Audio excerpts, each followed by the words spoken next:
Hi everyone, welcome to the first lecture of complete CSAT revision. तो ये जो revision lectures हैं इसमें हम लोग CSAT एग्ज़ाम में जिस टाइप के क्वेश्चंस यूजुअली पूछे जाते हैं क्वांट और रीजनिंग से उसी टाइप के क्वेश्चंस को सॉल्व करेंगे.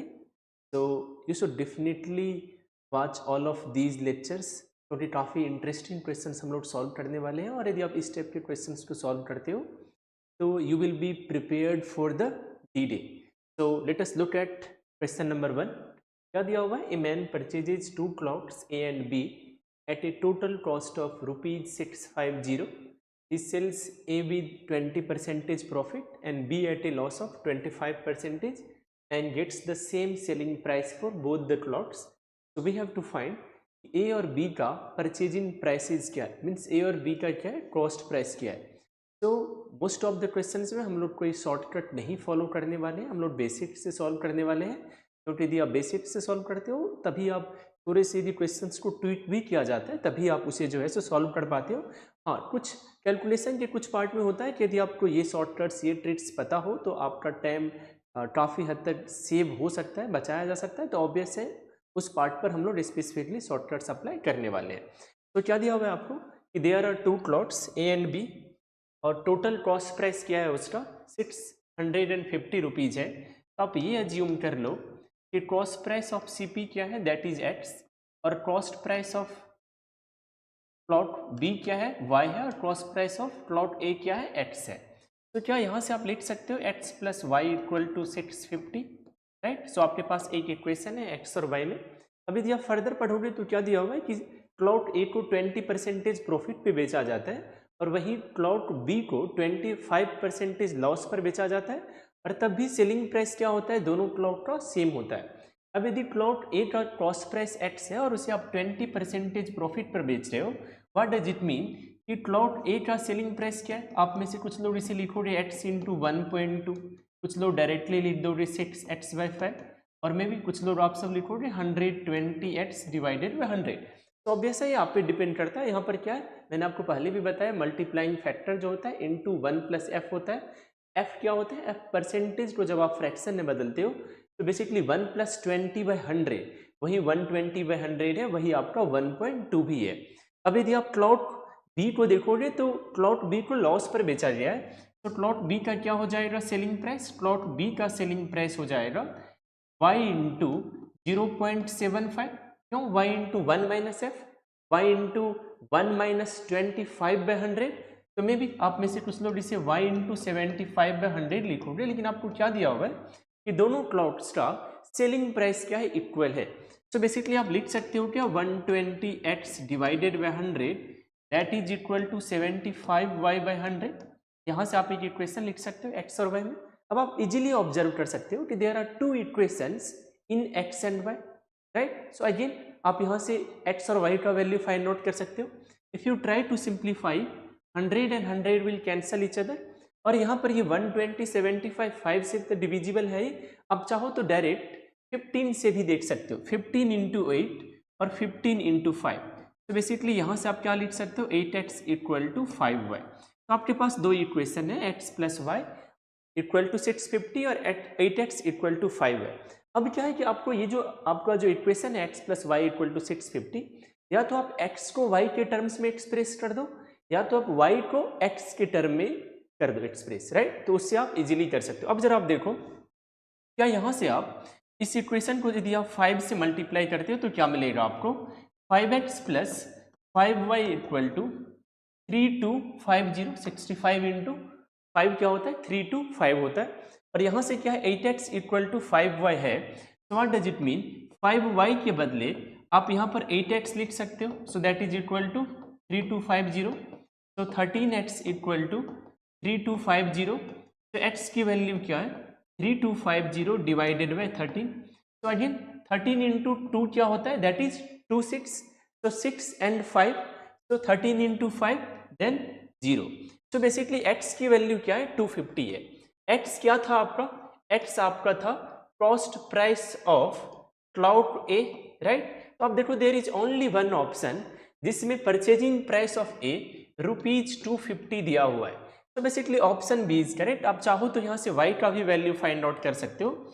If you put x equal to 250 you will get y equal to 400, right. लेकिन आप y का वैल्यू क्यों ही फाइंड आउट करोगे? ठीक है, वैसे तो CSAT एग्जाम में कोई स्पीड वाला ये एग्जाम है नहीं, राइट। बस आपको क्वालिफाई करना होता है, एक मिनिमम स्कोर है जिसे आपको लाना ही होता है, राइट। तो बेसिकली यहाँ से जैसे ही आप x का वैल्यू 250 ले आते हो, you should look at the options and there is only one option which has 250 rupees as the purchasing price of A. So what does it mean? Option B is correct. तो आप जो है सो profit loss percentage से related एक question expect कर सकते हो यूपीएससी सीसैट एग्जाम में, एंड आई बिलीव कि यदि आप परसेंटेज में अच्छे हो you will be able to solve that question. Now let us look at another interesting question. क्या दिया हुआ है? If R and S are different integers both divisible by 5 then which of the following is not necessarily true? तो इसका क्या meaning है कि यहाँ पर जो आपको चार ऑप्शंस दिए गए हैं वो एक ऐसा है कि जो सारे केसेज में इन ऑल पॉसिबल केसेज में ट्रू नहीं रहने वाला है, राइट। मीन्स कुछ केसेज ऐसे बनेंगे उस ऑप्शन को जब आप चेक करने जाओगे जो आपका ट्रू नहीं होगा, राइट। सो आप यहाँ पर अगेन इस क्वेश्चन को you can solve by two different methods. तो पहले तो हम लोग थोड़ा सा बेसिक मेथड से देखेंगे, फिर we will try to apply some shortcuts, क्या कुछ और कर सकते हैं, राइट, यदि बेसिक मेथड से सॉल्व नहीं कर पाए तो. बट आपको क्या दिया हुआ है कि R and S are different integers both divisible by 5. तो R यदि डिविजिबल बाय 5 का what does it mean? That R is a multiple of 5, right. So can you write R equal to 5A. Similarly SB क्या है? आपका multiple है 5 का, तो क्या आप लिख सकते हो S equal to 5B, right. क्योंकि देखो SB क्या है? S is also divisible by 5, so you can write S equal to 5B. और आपको ये ध्यान रखना है R और S क्या है? डिफरेंट इंटीजर्स है. What does it mean? A और B क्या है? यहाँ पर डिफरेंट है. A and B are not equal to each other. Okay, so let us look at option A. क्या दिया हुआ है आपको? R minus S is divisible by 5. Okay, so what is R minus S? If I ask you what is R minus S, आप easily कह दोगे 5 into A minus B that is equal to R minus S. Now if I ask you क्या R minus S जो है वो divisible है 5 से? Yes, this number is divisible by 5. If you divide it by 5 you will get A minus B. तो आप देख सकते हो R minus S is divisible by 5. So आपका ऑप्शन A क्या है? करेक्ट है, बट आपको तो नॉट नेसेसरीली ट्रू वाला ऑप्ट करना है. तो ये वैसे तो सही है बट आप इसे एज एन आंसर एक्सेप्ट नहीं कर सकते. No you need to look at B. क्या दिया हुआ है आपको? R plus S is divisible by 10. Okay, so basically R plus S is equal to क्या हो जाएगा? 5 इंटू A प्लस B. और आपको क्या दिया हुआ है? R plus S is divisible by 10. तो बेसिकली आप देखो R प्लस S यदि ये दिया हुआ है आपको, ये डिविजिबल बाय 10 होना चाहिए. क्या ये फिजिबल है? ये नहीं फिजिबल है, ये हर केस में नहीं डिविजिबल होगा. 5 into A plus B by 5 into A plus B 10 से डिविजिबल नहीं होगा. डिविजिबल का क्या मीनिंग होता है? If you divide 5a plus 5b by 10 you should get a remainder that is equal to 0, right. तो यहाँ से देखो आप, if you try to simplify it will be equal to a plus B by 2. और यदि a plus B by 2 यदि कोई natural number होगा, व्हाट डज इट मीन कि a प्लस बी का सम क्या होना चाहिए? 2 का मल्टीपल होना चाहिए, राइट. लेकिन आप सोचो लॉजिकली, a 1 भी तो हो सकता है, b का वैल्यू 2 भी तो हो सकता है. In that case it will be 1 plus 2 divided by 2 that is equal to 3 by 2. तो आप देख सकते हो कि रिमाइंडर आपको 0 नहीं आएगा. तो व्हाट डज इट मीन कि आपका जो है सो b जो है वो ट्रू नहीं है. That's why you can accept b as your answer. कई बार ऐसा हो सकता है कि आप कंफ्यूज रहोगे कि b जो है सो वो करेक्ट है या नहीं है, मैं इसे एज एन आंसर एक्सेप्ट करूं या नहीं करूं. In that case I will suggest you that आपको फिर करना क्या चाहिए? There are only 4 options in UPSC CSAT exam. तो आपको एक बार ऑप्शन सी और डी को देखना चाहिए, राइट. यदि आप ऑप्शन सी को देखोगे तो क्या दिया हुआ है? R into S is divisible by 25. तो R into S means what? 5a into 5b. तो बेसिकली 25 इंटू ए बी. यदि आपसे ये कहा जा रहा है कि 25 into a b is divisible by 25, yes this is divisible by 25. आप इजीली देख सकते हो. If you divide 25 AB by 25 you will get remainder that is equal to 0. तो व्हाट डज इट मीन कि ये जो C है ये आपका करेक्ट है, तो इसे आप एज एन आंसर एक्सेप्ट नहीं कर सकते. Now what about R square plus S square? R square plus S square means what? 5a का स्क्वायर प्लस 5b का square, so this is basically 25 into a square plus b square. Now if I ask you क्या 25 into a square plus b square divisible है 5 से? Yes, this is divisible by 5. आप देख सकते हो this is equal to 5 into a square plus b square. तो ये यदि करेक्ट है means you can't accept option D as your answer. तो आप देख सकते हो कि आप यदि ए और सी और डी में कंफर्म हो कि A C and D are true, so what does it mean B के ऊपर का आपका जो है सो नॉट नेसेसरीली ट्रू होने वाला है, मीन्स बी ही आपका आंसर होने वाला है. क्योंकि बाकी सब जगह आप देखो you are able to observe that you will get remainder that is equal to 0. यहाँ पर ठीक है ये आपका रिमाइंडर नहीं है, बट आप देखो a माइनस बी यदि आपको मिल रहा है तो व्हाट डज इट मीन, इस केस में भी रिमाइंडर 0 है, उसके बाद में इस केस में भी रिमाइंडर 0 है, because 25ab is divisible by 25, right. Again इस केस में भी आपको रिमाइंडर क्या मिल रहा है, 0 मिल रहा है. वैसे एक और भी तरीका आप इस तरीके से अज्यूम कर सकते हो. आपको क्या दिया हुआ है कि r और s क्या है, डिफरेंट इंटीजर्स है, बोथ डिविजिबल बाय 5 है. आप इजी एग्जांपल्स ले सकते हो. आप अज्यूम कर सकते हो सपोज r क्या है आपका 20 है और s क्या है आपका 5 है. तो उस एग्जांपल के द्वारा भी आप देख सकते हो. ठीक है, आपसे एक गलती हो सकती है यदि आप ये अज्यूम कर लोगे कि r सपोज 5 है, s यदि 15 है तो 5 प्लस 15 इज 20. आप सोचोगे 20 इज डिविजिबल बाय 10, लेकिन ठीक है कुछ केसेज में r plus s is divisible by 10 हो रहा है, बट ये सारे केसेज के लिए नहीं ट्रू है. जैसे आप देख सकते हो when r is equal to 20 s is equal to 5, B आपका ट्रू नहीं है. और यूपीएससी सी सेट में यूजुअली इस टाइप के क्वेश्चंस पूछे जाते हैं. यदि आपने पहले पेपर दिया होगा या आप यदि प्रीवियस ईयर क्वेश्चंस को ऑब्जर्व करोगे, there are very good chances कि आप देख सकते हो कि इसी टाइप के क्वेश्चंस पूछे जाते हैं. सो you can expect this kind of questions on the D-Day as well. Now let us look at question number 3. Number series से यूजुअली क्वेश्चंस पूछा जाता है. कभी कभी थोड़े से ट्रिकी भी होते हैं, बट ऐसा जरूरी नहीं है कि ट्रिकी क्वेश्चंस ही पूछे जाएंगे. नंबर सीरीज से इजी क्वेश्चंस भी पूछे जाते हैं. So let us look at question number 3. क्या दिया हुआ है, consider the number sequence, then we have to find out कि जो नेक्स्ट नंबर होगा वो क्या होगा.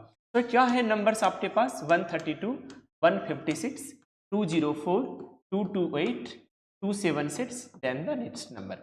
If you look at these numbers, आपको दिख रहा होगा that numbers are increasing slowly, right. यदि नंबर्स आर इंक्रीजिंग स्लोली या डिक्रीजिंग स्लोली होता है तो ऐसा कहा जाता है देयर आर गुड चांसेस कि यहाँ पर प्लस माइनस कुछ हो रहा है. कई बार तो नंबर सीरीज को देखते ही आप इजीली पैटर्न आइडेंटिफाई कर ले. तो suppose if I write a number series 1, 4, 9, 16, 25 and if I ask you कि नेक्स्ट नंबर क्या होगा, आप इजीली आंसर कर दोगे the next number will be 36, क्योंकि आप देख पा रहे हो that these are squares of consecutive natural numbers. But ऐसा हमेशा तो नहीं होगा. So whenever you get this kind of questions you should try to find the difference at least once, right. तो डिफरेंस से बहुत सारे क्वेश्चंस नंबर सीरीज के सॉल्व किए जाते हैं. तो व्हाट इज द डिफरेंस, आप देखो यहाँ पर ये क्या है, this is plus 24, 132 plus 24 is equal to 156. Now what about the next one, आप देख सकते हो यहाँ पर क्या है 156 प्लस 48 हो रहा है. 156 प्लस 44 क्या होता है, that is equal to 200. So 200 plus 4 that is 204. So this is plus 48, this is plus 24. Now what about this case, this is again plus 24. Again यहाँ पर क्या हो रहा है, प्लस 48 हो रहा है. सो हम लोग डिफरेंसेस क्यों फाइंड आउट करते हैं, अपना अल्टीमेट एम होता है डिफरेंसेस फाइंड आउट करने में कि we should be able to correct some pattern while looking at those differences. So if you look at these differences, I hope कि आपको पैटर्न दिख रहा होगा कि प्लस 24 प्लस 48 अल्टरनेटिवली यहाँ पर हो रहा है. So what does it mean? Next case में क्या होगा, this will be plus 24. So what does it mean? 276 plus 24 that is equal to 300. So basically the next number will be 300. So option is the correct answer.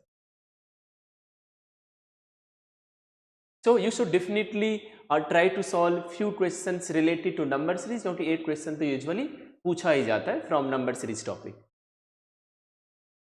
Now let us look at question number 4.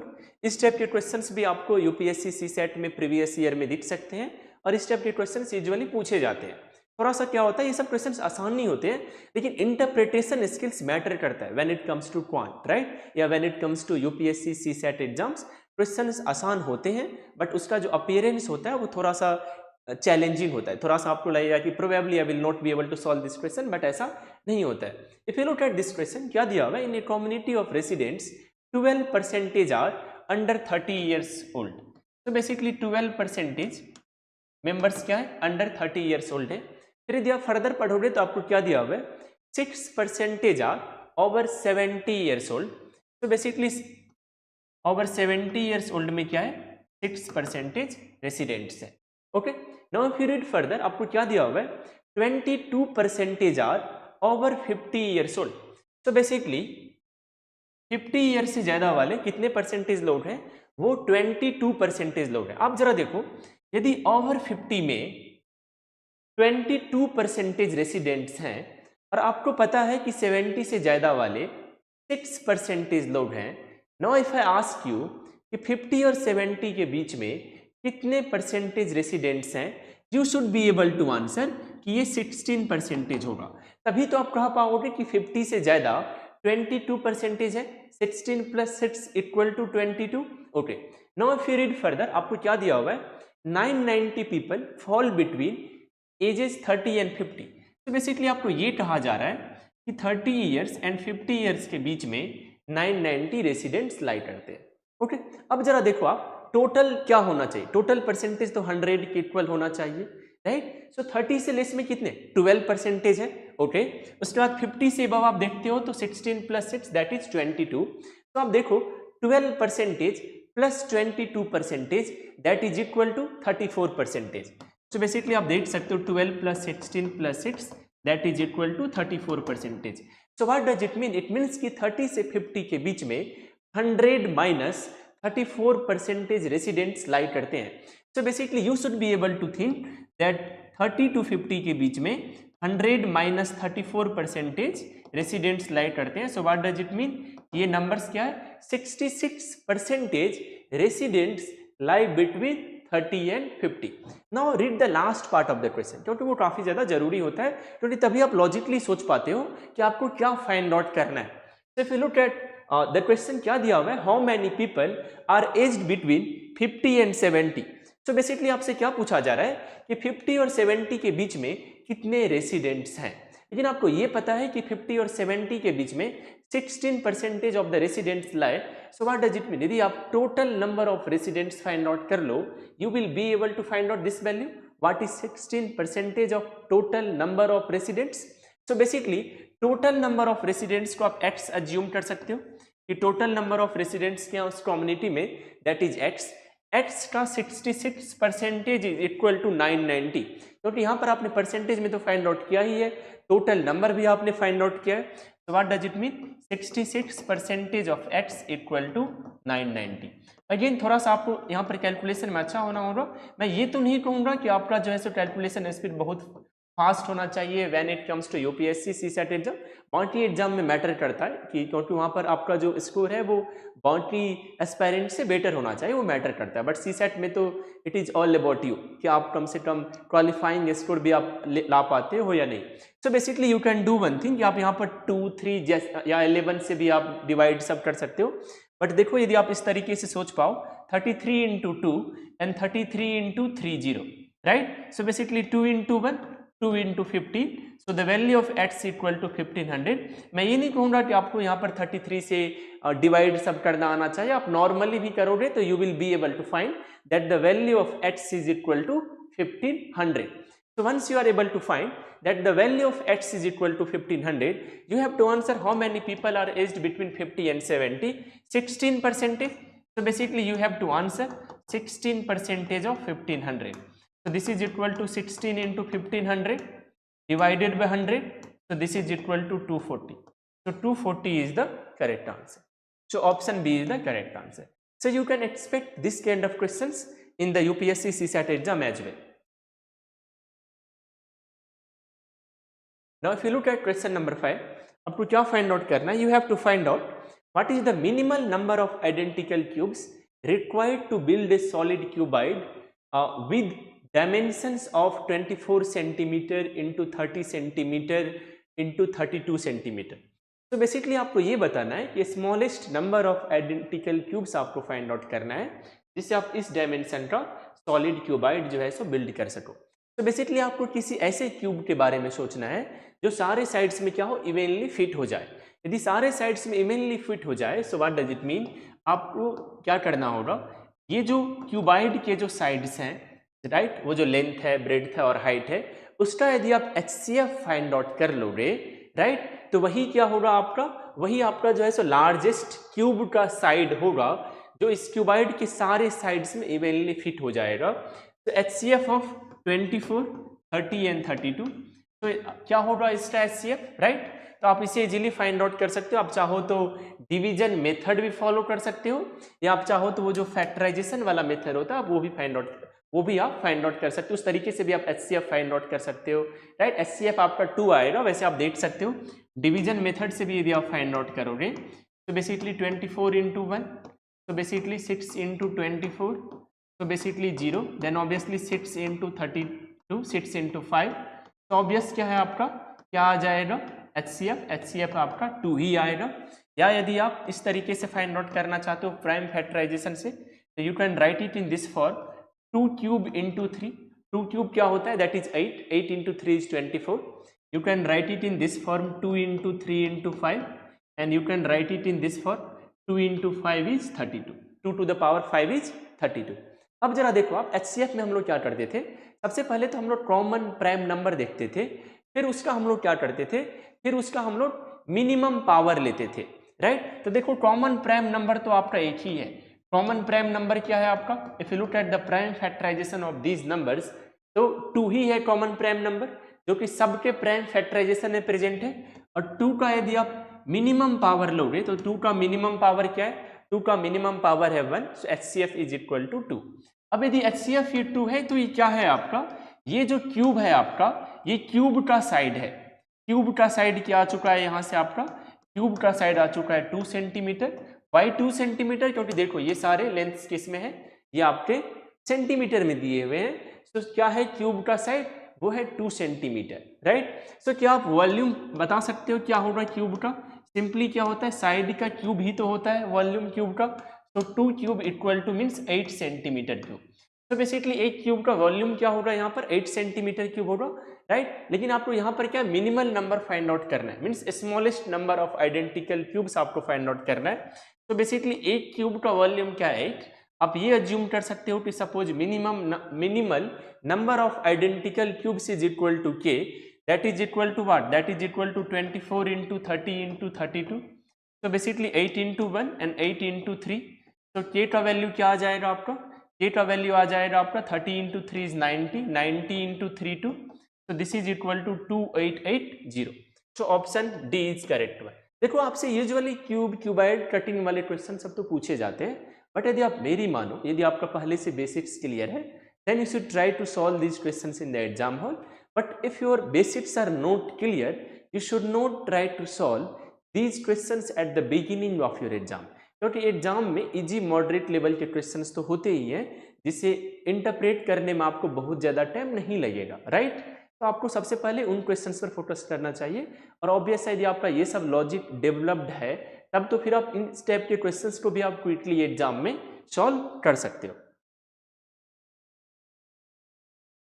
Now let us look at question number 6. Okay, in a certain code language gradient is retained. Similarly आपको बताना है कि countries को जो है सो coded किस type से किया जाएगा, यदि सेम रूल को फॉलो किया जाए तो। मैंने पहले भी कोडिंग डिकोडिंग वाला लेक्चर लिया है जिसमें जितने भी टाइप के क्वेश्चन यूजुअली पूछे जा सकते हैं उस सारे टाइप के क्वेश्चंस को मैंने कवर किया, और कोडिंग डिकोडिंग से you can expect at least 1 question, और काफ़ी डुएबल होता है कोडिंग डिकोडिंग का question right when it comes to UPSC CSAT exam. तो बेसिकली आप देखो ग्रेडियंट को किस टाइप से लिखा गया है,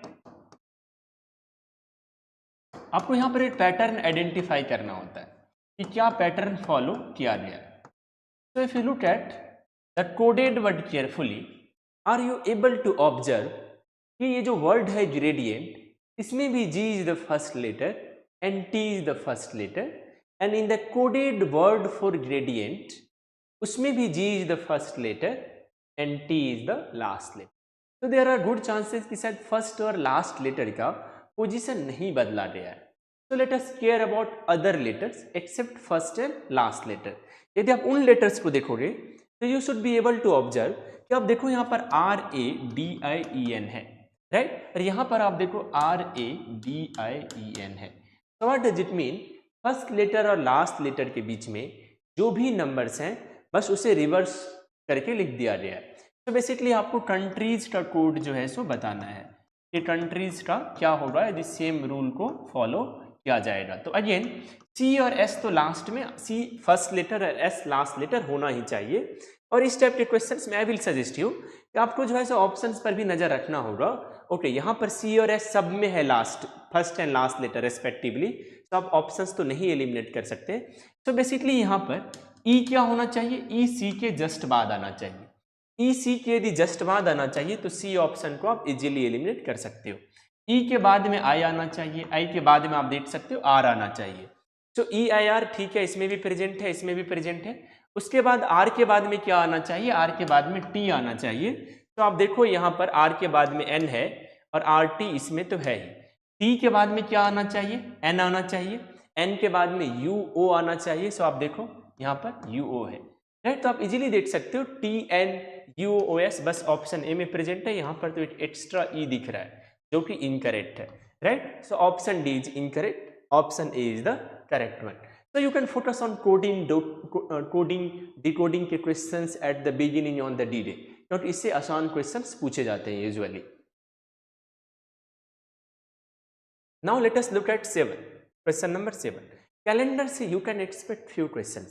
कैलेंडर के questions में क्या होता है कि आपको मैं सजेस्ट करूँगा ये कैलेंडर में जो शॉर्टकट्स हैं वो आपको पता होने चाहिए. क्योंकि देखो कैलेंडर के क्वेश्चंस को आप लॉजिकली तो सॉल्व कर ही सकते हो, बट उसमें काफ़ी ज़्यादा टाइम लगने का डर रहता है.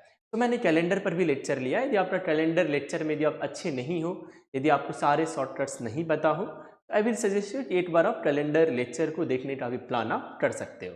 Okay, so let us look at this question. क्या दिया हुआ है, February 29, 2040 falls on A Wednesday. How many years between 2001 and 2100 inclusive. What does it mean कि जब आप यहाँ पर ईयर सब कुछ काउंट करोगे तब 2001 और 2100 के बारे में भी आप सोच सकते हो. दिया हुआ share exactly the same calendar layout as 2040. तो बेसिकली क्या है कि 2040 के जैसा कैलेंडर और कौन कौन से ईयर का हो सकता है between 2001 and 2100 where both of those years are inclusive. तो बेसिकली मैंने एक शॉर्टकट बताया था उसमें. आई होप यदि आपने भले ही लेक्चर नहीं देखा होगा फिर भी आप यदि हो सके तो इसे याद रख लो, क्योंकि उससे आपका टाइम काफ़ी ज़्यादा सेव होने वाला है. यदि सपोज कोई लीप ईयर है तो लीप ईयर का जो कैलेंडर रिपीट होता है वो 28 ईयर्स पर होता है. यदि सपोज वहीं पर कोई लीप ईयर +1 है, मीन्स जैसे आपको मैं एग्जाम्पल दूँ, सपोज ऐसे करके सोचा ये जो 2004 है ये एक लीप ईयर है. अब यदि 2004 यदि लीप ईयर है मीन्स 2004 का कैलेंडर कितने साल पे रिपीट होता है, 28 ईयर्स पर रिपीट होता है. मीन्स आप इजीली इसमें 28 ऐड कर सकते हो.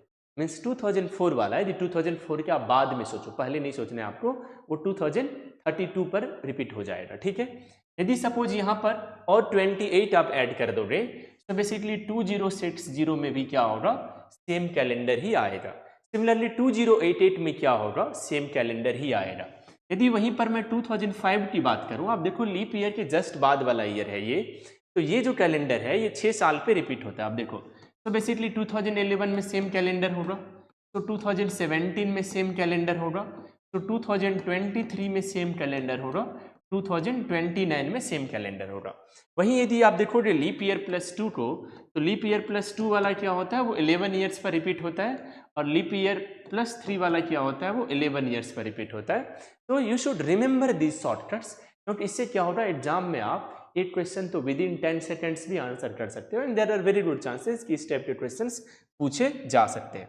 सो बेसिकली आपसे पूछा जा रहा है कि 2040 का कैलेंडर जो है सो इसके ऐसा सेम कैलेंडर 2001 और 2100 के बीच में कितने ईयर्स का हो सकता है.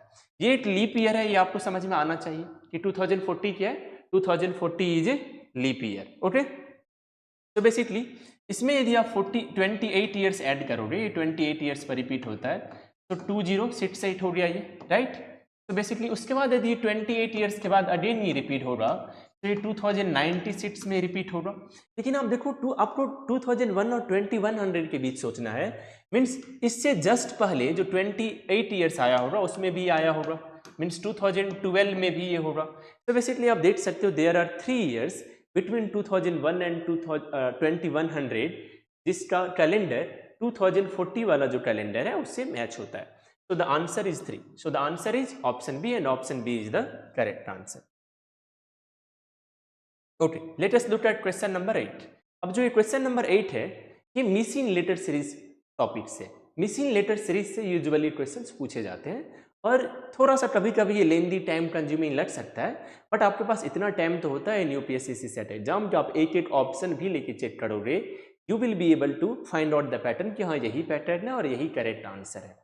तो basically if you look at these letters, क्या दिया हुआ है आपको B C A, then it blank है गैप है, then B A B C, then A C.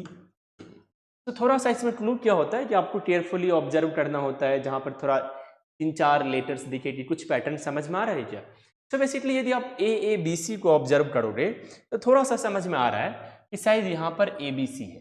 Okay, यहाँ पर भी कुछ हद तक बी सी दिख रहा है। ओके, सो बेसिकली यदि यहाँ भी आप देखोगे तो शायद ए बी सी हो सकता है। थोड़ा ये हिट एंड ट्रायल वाला भी गेम होता है, राइट, ये क्या होता है, हिट एंड ट्रायल वाला भी गेम होता है। और वैसे मैं आपको एक शॉर्टकट और बता सकता हूँ, आप लॉजिकली सोचो, if you can observe these options carefully, are you able to observe one thing कि बी सब में लास्ट गैप में है। तो कई बार आप इसका भी यूज कर सकते हो, if you can observe the options carefully, आपका काम बहुत बार बहुत ज्यादा आसान होने वाला है। तो बेसिकली ये जो बी है आप इसे भी यहाँ रख के सोच सकते। अब देखो आप यहाँ से तो क्लियरली पैटर्न पता चल रहा है, ए बी सी हो रहा है यहाँ पर, ए बी सी हो रहा है यहाँ पर बी सी। आप देखो यहाँ पर क्या है, ए बी सी है, तो जरा देखो आप यहाँ पर ऐसा हो रहा है ए बी सी, यदि आप इसे ऑब्जर्व कर पाओ तो। अब देखो क्या है यहाँ पर A B C, then A B C, then obviously यहाँ पर ए है, बट यदि आगे कंटिन्यू होता तो शायद ए बी सी होता। सिमिलरली अब देखो यहाँ पर ये बी सी तो है, ए के बाद में क्या आप यहाँ पर ए को रख सकते हो, क्या फिर यहाँ पर सी को आप रख सकते हो, क्योंकि ए बी सी तभी जा करके तो कंटिन्यू होगा, राइट। और वैसे भी यदि आप ऑब्जर्व करो केयरफुली तो यहाँ पर बी है, जब आप बी को देखोगे तो बी सब में था, उसके बाद आपको थोड़ा सा क्लू मिला कि शायद यहाँ पर ए है, तो ठीक है ए आपके इन 3 ऑप्शंस में प्रेजेंट है, तो आप इजीली इसे एलिमिनेट कर पा रहे हो। फिर चूंकि यहाँ पर आपको जो है सो ए बी सी वाला कंटिन्यू करना है, तो ए सी यहाँ पर है ये, तो ऑप्शन 1 क्या है, करेक्ट है। तो आई विल सजेस्ट यू कि ठीक है आपको इस टाइप के क्वेश्चंस में थोड़ा हिट एंड ट्रायल भी अप्लाई करना पड़ेगा, you will have to use options to find the answer. लेकिन एक ऐसा क्वेश्चन होता है फ्रॉम मिसिंग लेटर सीरीज वाले टॉपिक जिसे आप कर सकते हो, जो सॉल्वेबल होता है, जो उतना ज़्यादा चैलेंजिंग नहीं होता है। कई बार आई हैव सीन एस्पायरेंट्स कि वो क्या करते हैं कि जो 4 ऑप्शंस आपको दिए हैं चारों फिल करके देख लेते हैं और देखते हैं कि इसमें से किस में पैटर्न बन रहा है, तो ठीक है उसमें थोड़ा सा टाइम एक्स्ट्रा लगता है। बट यदि सपोज आप if you are not very confident for CSAT examination, उस केस में तो वो मेथड भी सही है, क्योंकि आपका अल्टीमेट एम क्या है कि एक एक ऐसा क्वेश्चन मिलते जाए जिसे मैं सॉल्व करूँ और मैं क्वालिफाई कर जाऊँ, उसमें मेरे को कोई फियर नहीं होना चाहिए। Let us look at question number 9। Okay, सिलॉट से भी क्वेश्चंस पूछे जाते हैं, आपको लॉजिकली फॉलो वाला जो है सो ऑप्ट करना है। देखो आपको क्या स्टेटमेंट दिया हुआ है, सम ए आर बी, तो सम ए आर बी के लिए आप ये क्रिएट कर सकते हो सम ए आर बी। मैंने सिलॉट पर भी लेक्चर लिया है, यदि आपका सिलॉट यदि आप अच्छे हो तो obviously I will not suggest you to watch those lectures, but यदि आप सिलॉट पे बहुत ज़्यादा कॉन्फिडेंट नहीं हो, you can plan to watch those lectures. तो सम ए आर बी के लिए मैंने बताया था कि ऐसा वेन डायग्राम आप क्रिएट कर सकते हो। Then some C R A दिया हुआ है आपको, तो सम सी आर ए, ठीक है, एक केस में सी और बी के बीच में भी ओवरलैपिंग हो सकता है, लेकिन वो पॉसिबिलिटी है, राइट, वो गारंटी नहीं है। आपको जो दिया है बस आप जेनरिक वेन डायग्राम ही क्रिएट करते हो, right. So some C R A दिया हुआ है, और क्या दिया हुआ है आपको, ऑल डी आर बी दिया हुआ है, तो ऑल डी आर बी, ठीक है, डी और ए का भी ओवरलैपिंग हो सकता है बट वो गारंटी नहीं है, लेकिन all D are B mean सारे के सारे डी बी हैं, इस बात की तो गारंटी है। तो let us look eight conclusions. So if you look eight conclusion 1, क्या दिया हुआ है, सम ए आर नॉट बी, ठीक है। अब यदि आप ये सोचोगे कि हाँ यहाँ पर जो सम ए है आर नॉट बी है, मीन्स ये कंक्लूजन ट्रू है, नहीं।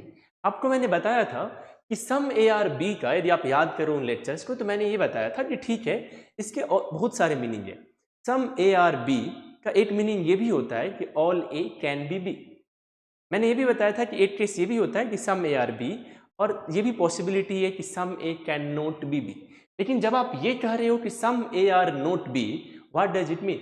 It means you are indirectly saying that some A are not B in all of those possible cases. लेकिन ऐसा नहीं है, सम ए आर बी का एक मीनिंग ये भी होता है all A can be B, right? Possibility में हो सकता है वो चीज। लेकिन यदि आप कंक्लूजन 1 को पढ़ोगे तो डिफिनेटली में कहा जा रहा है कि सम ए आर नोट भी, लेकिन ये गारंटी तो नहीं है कि सम ए आर नोट भी नहीं, ऐसा भी तो एक पॉसिबिलिटी में हो सकता था।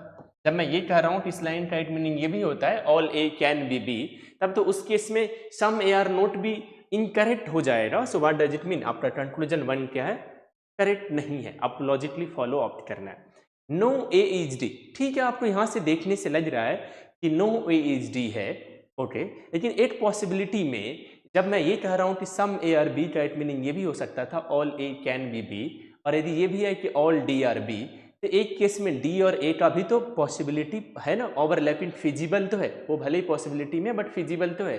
लेकिन जब आप ये कहते हो no A is a D, what does it mean? You are indirectly saying that in all of those in 100% of cases there can't be any kind of overlapping between A and D, and that is incorrect। वो ऐसा नहीं कहा जा रहा है। so basically आपका 2 क्या है? incorrect है। सम C are not A, again यदि आपका सम सी आर ए दिया हुआ है, ठीक है, आपने जो एक जेनरिक डायग्राम क्रिएट किया, बट इसका एक मीनिंग ये भी हो सकता है all C can be A, right? वो पॉसिबिलिटी में तो हो सकता है। लेकिन when you say that some E are not A, what does it mean? It means that you are indirectly saying कि some C are not A is true in 100% of those cases. तो what does it mean? कि आपका जो ये conclusion 3 है ये भी आपका इनकरेक्ट है। No if you read further, some B are, या that is true, some B are A is true in all of those 100% cases. भले ही उसका meaning all A can be B हो, या जो पॉसिबिलिटी में आप देख रहे हो जेनरिक डायग्राम में कि कुछ ए बी है और कुछ ए बी नहीं है, बट एनी केसेज में यदि सम ए आर बी है तो सम बी आर ए तो होगा ही। So basically the answer will be only 4 follows, right? तो सिलॉट पर भी आप फोकस कर सकते हो। सिलॉट से यूजुअली इजियर क्वेश्चंस ही पूछे जाते हैं, so you can plan to solve that one question from Silod at the beginning on the D-Day. Okay, direction distance भी काफी popular है when it comes to UPSC CSAT examination. So let us look at question number 10. Aman was going to temple. He started from his house and walked 1.5 kilometers towards east. तो basically अमन temple जा रहा था और अमन अपने घर से निकला है and he has walked 1.5 kilometre towards east. I hope कि आपको ये पता होगा, this is north, this is south, this is east and this is west, right? तो लेट अस अज्यूम कि जो अमन का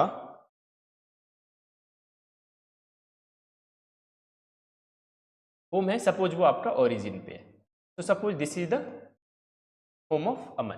तो basically he started from his home and walked 1.5 kilometre towards east, ये होगा इस डायरेक्शन, तो 1.5 kilometre towards east, and then turn to his right and walked 2.5 kilometer. Turn to his right, तो basically right यदि वो टर्न हो रहा है, कितना ट्रेवल कर रहा है? 2.5 किलोमीटर वो ट्रेवल कर रहा है। ऑब्वियस है वो इस पॉइंट पर पहुंच जाएगा। Then if you read further, thereafter he turn towards east again and walked 1 kilometre. So basically east again, east तो इस डायरेक्शन में, तो बेसिकली वो इस डायरेक्शन में मूव करता है और वो कितना ट्रेवल करता है?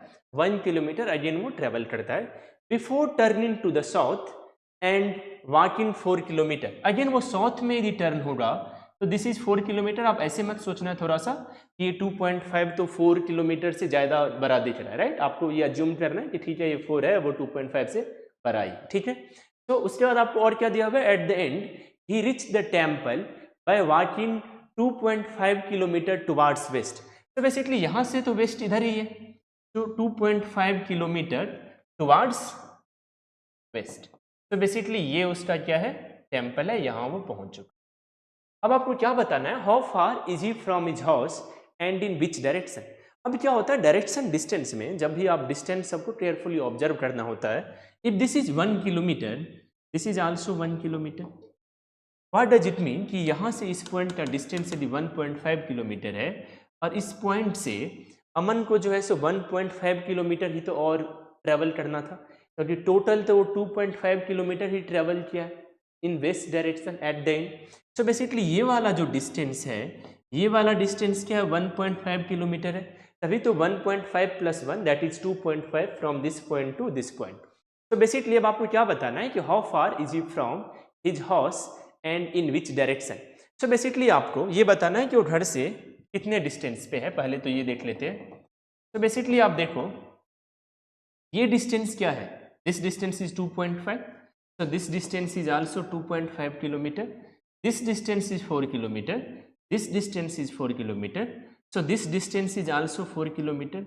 तो अमन का होम, अमन का हाउस और टेम्पल के बीच में क्या डिस्टेंस है, 6.5 किलोमीटर है, और लकीली वो एक ही ऑप्शन में है। सो आपको अभी तो डायरेक्शंस के बारे में नहीं सोचना है, फिर भी you are able to answer the question. Okay, so direction भी आप इजीली देख सकते हो, वो अपने घर से कौन से डायरेक्शन में, साउथ डायरेक्शन में। देखो आप, this is north, this is south, this is east and this is west. तो होम से वो साउथ डायरेक्शन में, अपने घर से वो साउथ डायरेक्शन में, और कितने डिस्टेंस पे है, दैट इज 6.5 किलोमीटर।